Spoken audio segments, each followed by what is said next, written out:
The task of debating climate change can make the task of Sisyphus seem like a doddle. There are many claims. The warmest year on record. Warming is unparalleled. Today's climate change is unique. There are TV programs saying that for the first time in the world's history, people can see the impact of climate change. And that if you warm up the planet, then of course you're going to dry out the soils. The Sahara is getting larger due to climate change. Global warming is damaging the Great Barrier Reef. And the message from NASA that current warming is occurring much more rapidly than past warming events is being repeated from at least 2010 right up to 2020. It often feels as if we're in a boxing match with a slippery opponent. When a claim is made and then refuted, a different claim is made. And when that claim is refuted, one of many set replies is forthcoming. In order to deliver a knockout blow, this channel has devised a series that will chart the history of modern man, that is Homo sapiens sapiens, and global average temperatures, and in so doing will refute all claims made earlier. Episode 1, this episode, will look at periods within human history where global average temperatures were significantly higher than modern global average temperatures. Episode 2 will demonstrate periods within human history where global average temperature increased at rates over 10 times faster than modern global average temperatures. Episode 3 will show periods within the past 2,000 years where increases in global average temperature occurred at rates faster than modern global average temperature increases. Episode 1.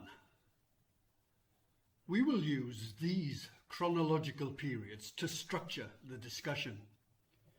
We start 540 million years ago, which can be thought of as the prehistory of global average temperatures. This chart shows global mean annual temperatures from 540 million years ago to the present in degrees Celsius. Temperatures have been gradually falling for the past 240 million years. In fact, the Earth is currently colder than it has been for around 260 million years. This point marked the end of the Karoo Ice Age, which had lasted for around 100 million years. If we move to the approximate time of the dinosaur extinction 65 million years ago, we can perhaps spot an early human ancestor amongst the mammals that evolved after that time. It is likely that we looked something like this 60 million years ago. We can start to go into more detail from 50 million years ago. The fall in global temperature continued. It continued in irregular cycles that seem to have had no quantifiable periodicity, but a transition to regular quantifiable cycles was to take place. As the transition completed, so the Quaternary Ice Age began at around 2.58 million years ago. From the beginning of the Ice Age and over the next 1.7 million years, the Earth went through regular warm and cool cycles with a periodicity of approximately 40,000 years. At the end of that period, the mid-Pleistocene transition took place. We now enter the next period, the onset of modern climate change cycles. Ever since 800,000 years ago, the planet has been in the grip of cycles of cold and warm periods with a quantifiable periodicity of around 100,000 years. Cold periods saw ice extend in the southern hemisphere and ice sheets covering the northern hemisphere continents, while the warm periods saw little or no northern hemisphere continental ice. Britain was part of the northern hemisphere continent, and we shall use it to demonstrate human evolution and migration during the cycles. 800,000 years ago, Britain was connected to the rest of Europe by a land bridge. Archaic Homo sapiens had crossed to Britain over the land bridge perhaps 1 million years ago, but would have retreated to mainland Europe during the cold glacial periods. By 600,000 years ago, during the next warm glacial period, Homo heidelbergensis occupied Britain. Although forced to migrate during colder periods, Homo heidelbergensis was still able to return 500,000 years ago, again using the land bridge. Homo heidelbergensis would have been forced to migrate back to mainland Europe during the next glacial, which was colder than any of the preceding glacial periods. The low temperature built an enormous glacial lake to the east of Britain, and roughly coincided with the Mid-Brunez event of approximately 430,000 years ago. From this point onward, the peak temperatures of the interglacial periods increased, as did the amplitudes of the cycles. By the next glacial cycle, 400,000 years ago, the glacial lake had broken free and ripped through the land, forming the beginnings of the English Channel and leaving a narrowed land bridge, which was used by Homo neanderthalensis to cross into Britain. Although having to migrate south during the colder glacials, the Neanderthals occupied Britain over the next 200,000 years. Around that time, unknown to the Neanderthals, a close cousin had evolved.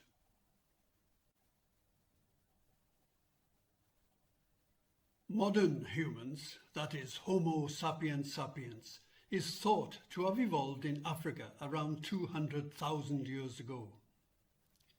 There is evidence that by 150,000 years ago, some humans were already starting to migrate north. At around the same time, global temperatures had again dropped, and the Neanderthals were once more leaving Britain for warmer climes.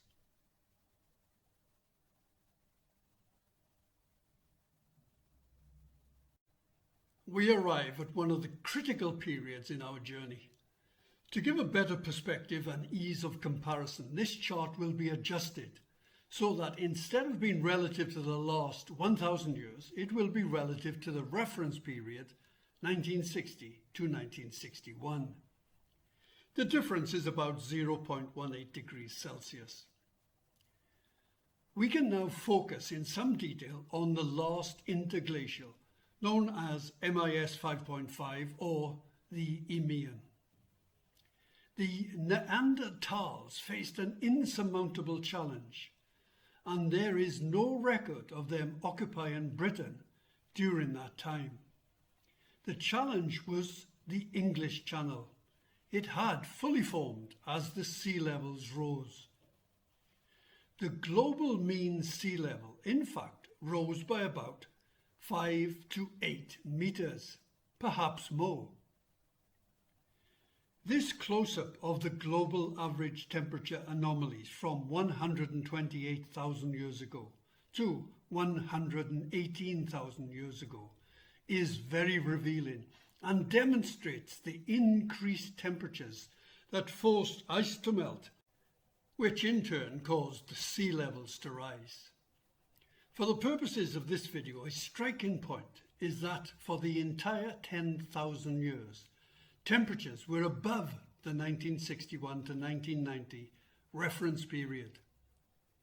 And this peak temperature was over 5 degrees Celsius higher than the 1961 to 1990 reference period. And from 127,500 years ago to 126,000 years ago, the average temperature for that 1,500 years was over 3 degrees Celsius higher. And from 123,000 years ago to 119,000 years ago, the average temperature for 4,000 years was nearly 2 degrees Celsius higher. The average for the entire 10,000 years was just over 2 degrees Celsius higher. These observations are confirmed by this study, when it concludes that peak temperatures in the warm interglacials of the later part of the record were 2 degrees to 4.5 degrees Celsius higher than the last millennium. The IPCC concurs with these statements, 5 degrees Celsius above the present, and at least 2 degrees Celsius warmer than present for over several thousand years.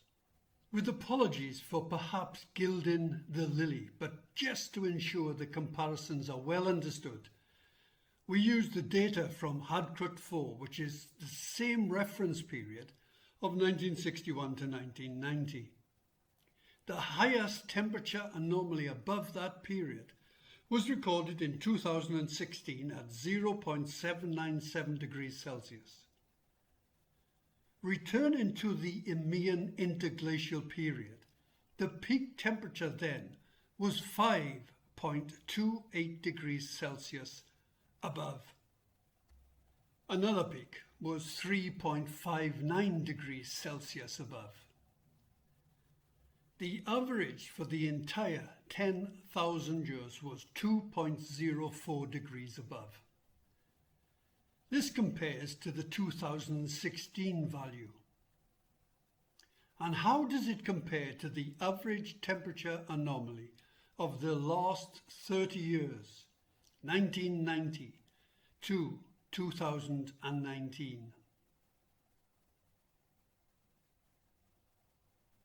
Returning to ourselves, we humans were taking advantage of the warmer climate and migrating even further within Africa, soon to exit into other continents.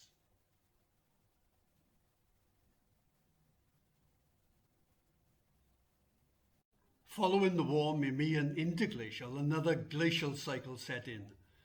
Within the glacial cycle, there were, however, relatively warmer periods.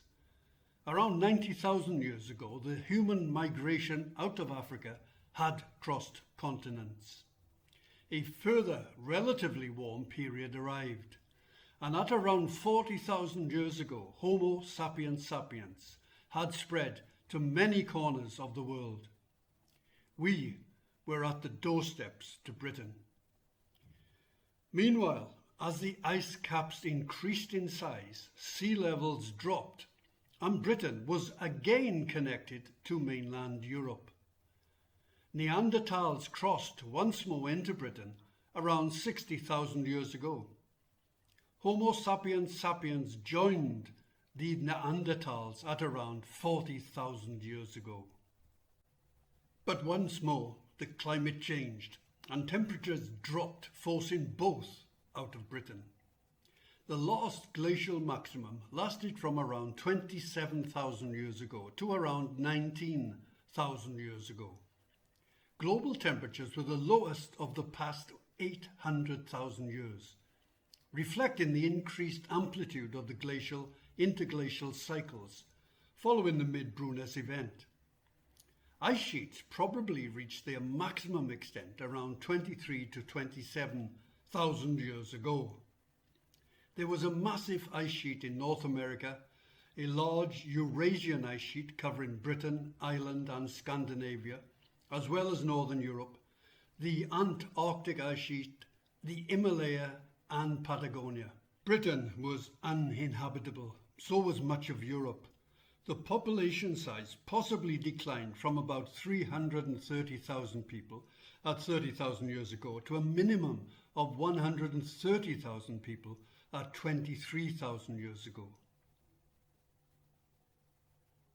As for the Sahara was hyper-arid.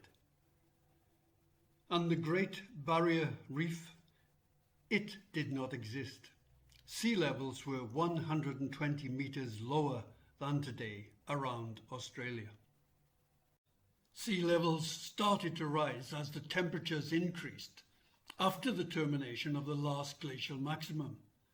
Temperatures climbed until around 12,000 years ago, at which point the last glacial period was coming to an end, and the present Holocene interglacial was about to start. At this point, modern humans had spread to most of the world. Global temperature continued to climb. The Eastern Sahara was still hyper-arid. By approximately 8,820 BCE, the global average temperature had reached that of the modern reference period, 1961 to 1990. Sea levels rose as the ice melted. The greater surface area of the sea resulted in greater evaporation and more clouds, which in turn provoked monsoon storms across the previously arid Sahara. The monsoons transformed the Sahara, making it fertile and leading to human occupation. The rainfall formed a vast lake, Mega Chad, which spread across north-central Africa. The fertility of the land fostered the Neolithic Revolution, transforming human life and enabling the formation of the early civilizations. On the coast of Australia, as sea level rose, the lower lying coastal plains became flooded and the hills became islands. Corals settled and grew on hard surfaces around these islands. The Great Barrier Reef was born out of climate change. The combined warmth and rainfall enabled the Neolithic Revolution to spread from the Fertile Crescent across Europe.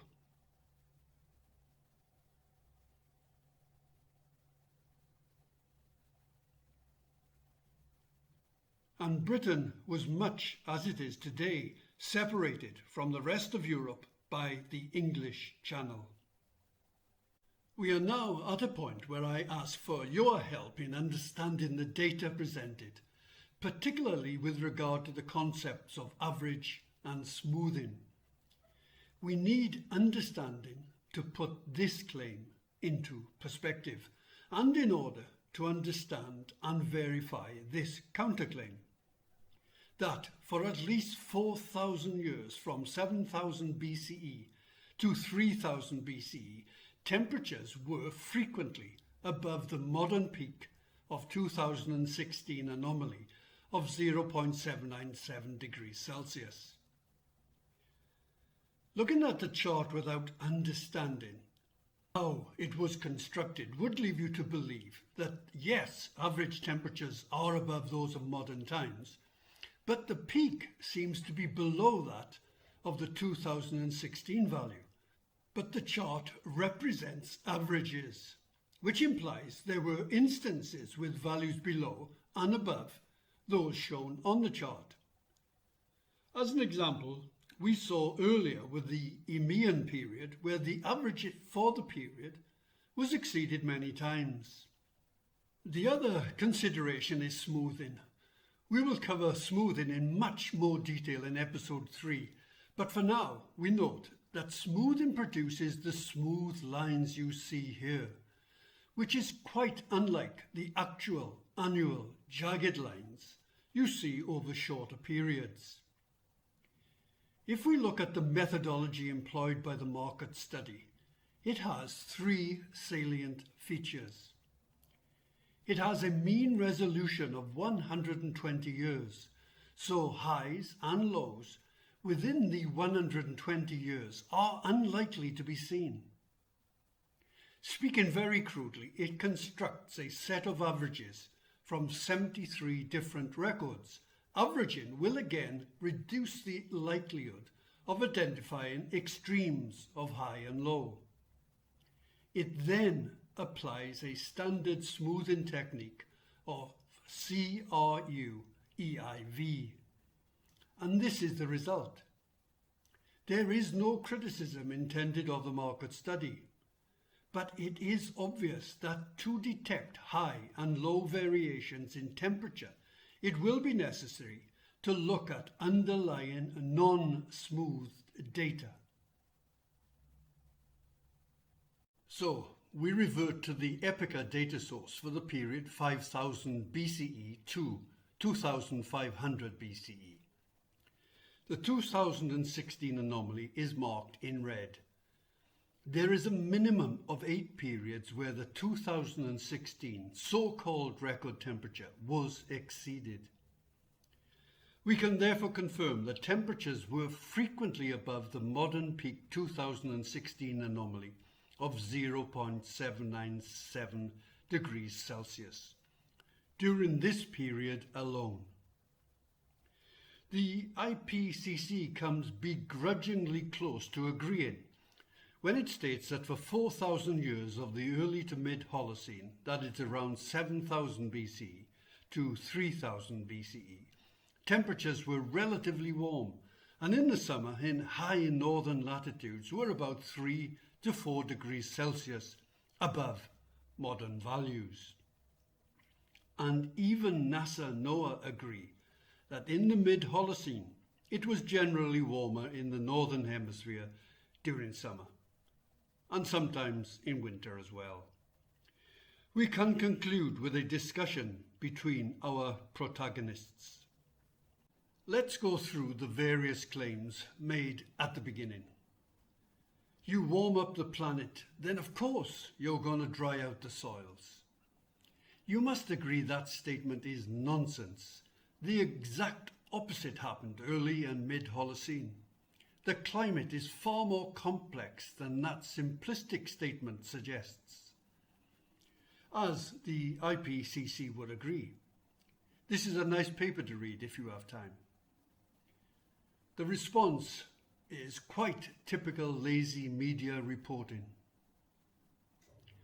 What about this claim? For the first time in the world's history, people can see the impact of climate change.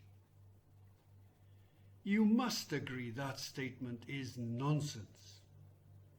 Mankind has reacted to climate change for over 150,000 years. Again, typical lazy media reporting. It does not represent the climate science bodies. Just to point out, that same sentence was used in the opening letter to COP25. What of the claim that today's climate change is unique? You must agree that today's climate change is not unique compared to other historical periods. The answer, maybe thousands of years ago there were similar climate changes, but it is unparalleled in the past 2,000 years. Episode 3 will go into more detail, but let's have a quick look at the last 2,000 years. First, the period 450 CE to 1450 CE. During that period, temperatures were frequently above the modern peak 2016 anomaly. Using a different set of data, we can look at 950 CE to 1050 CE. That's just 100 years.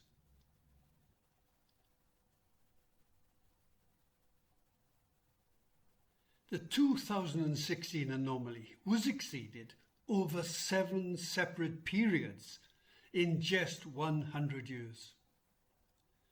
The peak anomaly was almost twice that of 2016.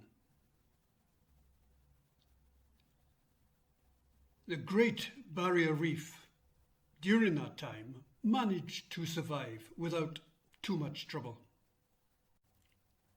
So now, what do you think? As said before, that's not the concern. It's the rate of increase that is so worrying.